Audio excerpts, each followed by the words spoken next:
Good morning, D-Class personnel. Go ahead and have a seat. For those of you who don't know me, my name is Commander and I'm going to be briefing you on the SCP you're about to go study. So before we get into it, gather around. Again, I have a cautionary tale to share. Once there was a D-Class... I swear, I got to talk to you guys like infants. Once upon a time, there was a D-Class, let's call him Jerry.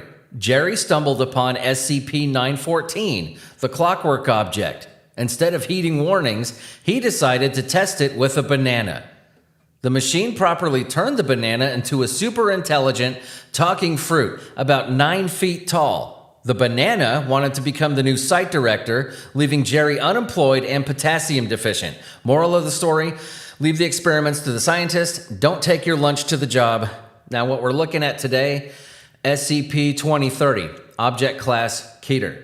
Special Containment Procedures, Foundation-operated web analysis bot Delta-09, LaughStop, is to be kept in constant operation and checked for defects twice a week by a Level 2 staff member familiar with its operation. When functional, the bot will search a wide range of file sharing and video streaming websites for SCP-2030 and remove any manifestations discovered. Finding and isolating SCP-2030's point of origin is considered a Delta-level priority. Efforts to locate the studio where SCP-2030 is filmed are ongoing. Description: SCP-2030 is an anomalous phenomenon that manifests as a television series. The medium through which SCP-2030 manifests changes depending on the most popular format currently in use. As of 2014, SCP-2030 most commonly inserts itself into automated DVD rental kiosks, file-sharing websites, and paid-on-demand video streaming services. Prior to 2012, SCP-2030 commonly manifested as a DVD set in video rental stores and as VHS tapes prior to 2003. Thus far, no reliable evidence that SCP-2030 manifestations took place prior to the year 1993 has been discovered. However, 38 seasons of programming are known to exist, implying that SCP-2030 has been active to some degree since 1976. The series title typically appears as Laugh is Fun, although variations on this name, such as Laugh is Life or Laugh is Laugh, are not uncommon. The series has no corresponding box art. It mimics art from other television series, often causing viewers to select it, mistaking it for another program.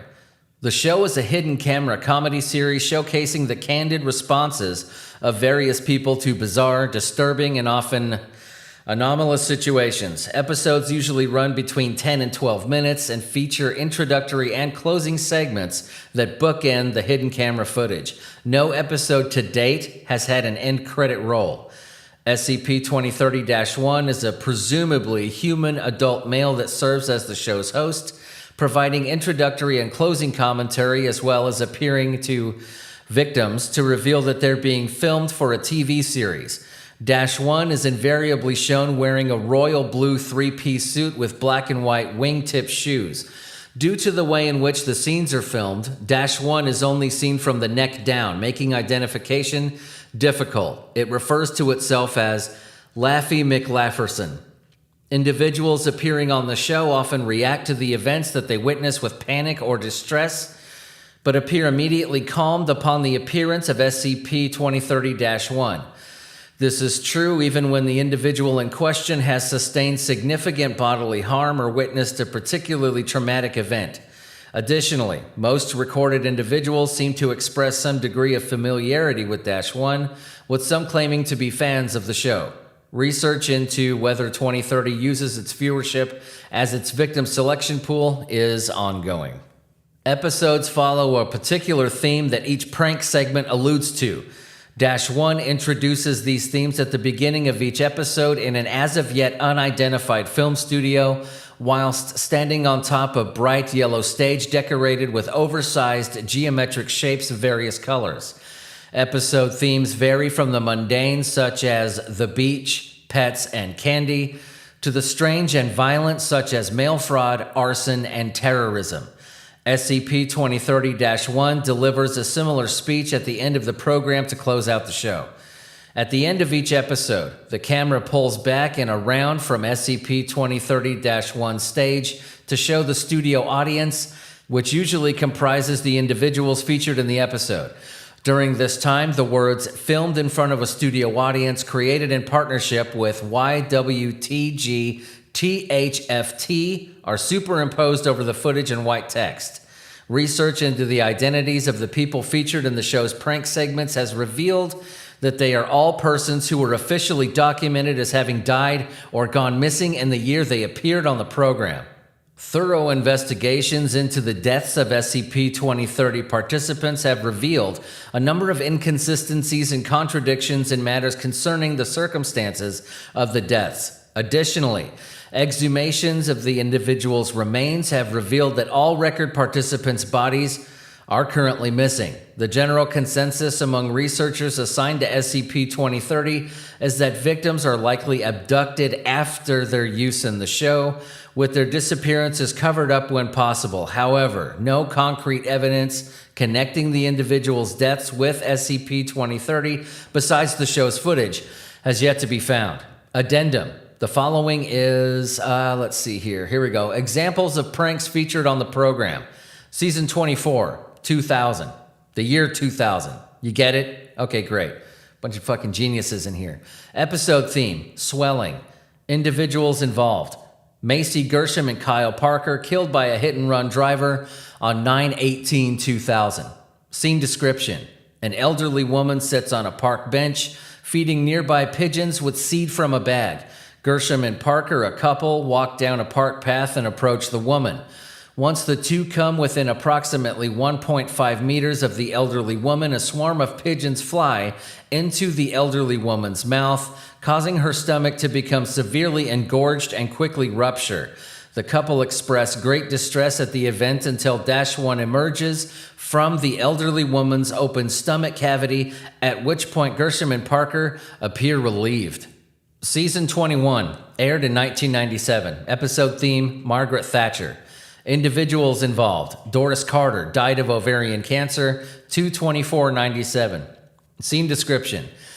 Mrs. Carter walks into her kitchen and opens a cabinet door, out of which falls a large mass of flesh. As Carter screams, the mass grows and shapes itself into a severely disproportional facsimile of former Prime Minister of the United Kingdom Margaret Thatcher, with its head twice as large as its torso. Carter rushes to leave the room, but the Thatcher creature leaps onto her before she can escape. It extends its tongue into the woman's open mouth, and Thatcher faces of various sizes begin appearing across Carter's skin. The faces proceed to recite Thatcher's April 1986 speech on the bombing of Libya in perfect unison. -1 climbs out of a nearby cupboard and points to the hidden cameras. Mrs. Carter smiles, the creature's tongue still extended down her throat. Season 13, aired in 1989. Episode theme, squirrels.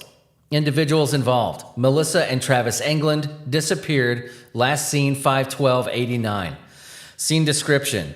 Mrs. Englund lies in bed next to a male figure, presumably Mr. Englund. Now, a series of high-pitched, squeaking noises are heard, and Miss Englund is awakened. She tells her husband to wake up, but he does not respond. She places her hand on his shoulder, but quickly draws it back with a shriek. His skin begins to undulate, as though something is moving underneath it. A multitude of squirrels then burst from various places on his body, quickly filling the bed and crawling onto the woman. She rises to leave the room, but -1 walks in and turns on the light. He is accompanied by Mr. Englund, who has been skinned from head to foot, but gives no indication of feeling any discomfort. All three share a laugh, and the segment ends. Season 13, aired in 1989.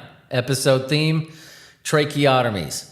Individuals involved. Gary Turman, Lindsay Turman, and their children died in a vehicular accident 4/28/89. Scene description.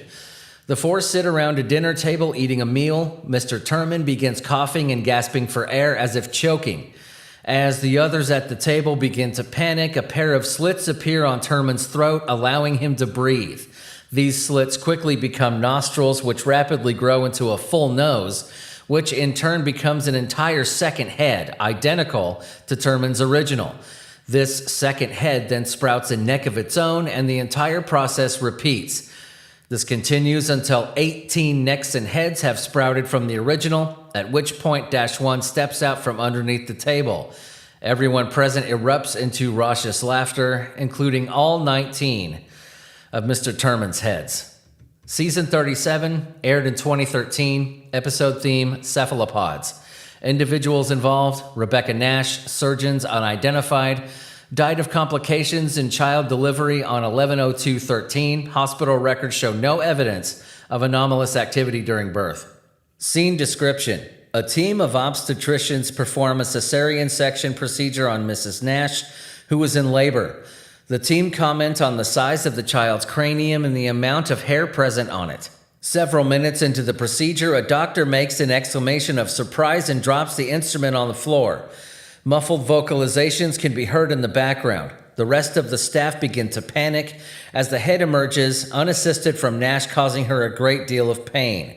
The child's head can be seen to resemble that of American television presenter Ryan Seacrest. The child sings "Row, row, row your boat" in a female voice as it continues to exit the mother. As more of its form emerges, the child can be seen to have the body of a fully grown octopus. Once the child fully exits Nash's body, it continues to sing as another head begins to emerge. 3 more children are produced in total, with the heads of celebrities Jack Nicholson, Johnny Cash, and Martin Freeman, respectively, all with similar octopus bodies. Together, the 4 sing "Row, row, row your boat" in a 4-part harmony. -1 walks into the room, and the show's jingle plays. SCP-2030-1 points to the hidden cameras in the room, prompting the obstetricians and Nash to begin laughing. The creatures on Nash's torso continue to sing. Nash then loses consciousness, presumably from blood loss. The following is a transcription of a typical speech delivered by -1 during one of the show's closing segments. This one is from Season 32, aired in 2008, episode theme Printers. Transcription: "Ha, what a ride, eh, folks? We've seen printers that eat, printers that print, and everything in between. Makes you appreciate that old clunker you have in the back office, doesn't it? No, printers may not always work when you want them or need them to, but they sure make for some excellent comedy, and that's what we're about here, comedy. We're here to make you laugh. We hope you laughed. Thank you for laughing with us. That's what we're about here, doesn't it, folks? Come laugh with us again next time. And remember, laugh is fun. Good night, and laugh, just laugh. We love to make laugh. Make more for laughter so as to for laugh. Laugh with us. Laugh with us." At this point, the studio audience joins in unison. Laugh with us, laugh with us, laugh with us, laugh with us, laugh, laugh, laugh, and let us in. Note: video cuts off abruptly and a black screen is displayed for 30 seconds. Laughter and soft, wet noises can be heard in the background before the program ends. All right, ladies and gentlemen, that was SCP-2030. You are dismissed.